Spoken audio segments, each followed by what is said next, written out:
Mau tahu nggak teman-teman? DC itu sebenarnya tugasnya bukan menagih. Loh, tugasnya ngapain bang? Begini penjelasannya. Langsung saja nih teman-teman, untuk saya akan membahas tentang masalah debt collector atau penagih utang dari aplikasi pinjaman atau pinjol, ya. Yang sebenarnya tugas itu bukan menagih. Jadi apa sebenarnya tugas DC itu? Dari pinjol itu apa tugasnya? Nah, DC pinjol adalah orang atau lembaga yang ditugaskan untuk menagih utang dari peminjam di aplikasi pinjol. Nah, biasanya debt collector ini bekerja dari perusahaan penyedia layanan pinjaman online. Nah, menurut pasal 5 Peraturan OJK nomor 7/2016 tentang layanan pinjam meminjam uang berbasis teknologi informasi, penagih utang harus memiliki lisensi dari OJK dan melakukan kegiatan penagihan dengan cara tidak merugikan pihak lain, seperti mengancam, memaksa, atau menggunakan kekerasan.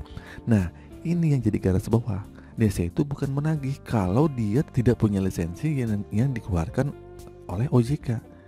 Ya, kenyataannya DC-DC yang datang ke rumah adalah tidak punya itu. Kalau kita tanya mana sertifikat IPI-nya, mana lisensi dari OJK-nya, dia tidak mengeluarkan. Nah, tugas dia itu jangan boleh menagih kalau seperti itu, karena dia tidak punya lisensi itu.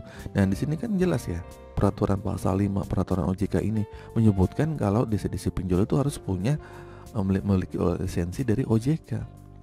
Ya, kalau memiliki lisensi ini boleh, tapi tidak boleh mengancam ya, tidak boleh maksa, tidak boleh menggunakan kekerasan.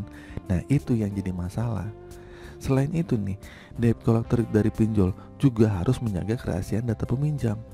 Masalahnya kan nggak ada, malah kita disebar data, ya nggak? Itu bukan DC pinjol, itu mah namanya penjahat. Benar nggak teman-teman? Nah, seperti tidak menyebar informasi pribadi ke pihak-pihak lain, itu kan tidak boleh. Ini tidak boleh. Yang jadi masalah DC pinjol ini melakukan itu. Bukan DC itu tugasnya. Kalau DC itu nggak begitu, ya nggak? Namun sayangnya masih banyak nih debt collector dari pinjol yang tidak melakukan tugas dengan benar. Nah, mereka sering menggunakan cara yang tidak etis seperti mengancam atau mengintimidasi peminjam dan keluarganya dan sebagainya gitu kan.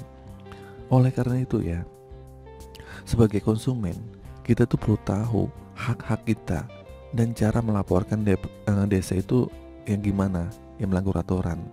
Kalian gak usah sungkan-sungkan, gak usah repot-repot lah untuk melaporkan ke OJK, ya enggak? Nah, kita bisa melaporkan debt collector itu atau DC pinjol itu yang melakukan praktik penagihan yang tidak wajar atau melanggar aturan OJK melalui aplikasi OJK Mobile atau situs web resmi OJK. Atau kita juga bisa menghubungi nih asosiasi fintech Indonesia itu gitu kan, atau asosiasi dari fintech pinjol-pinjol itu untuk melaporkan keluhan terkait layanan pinjaman online.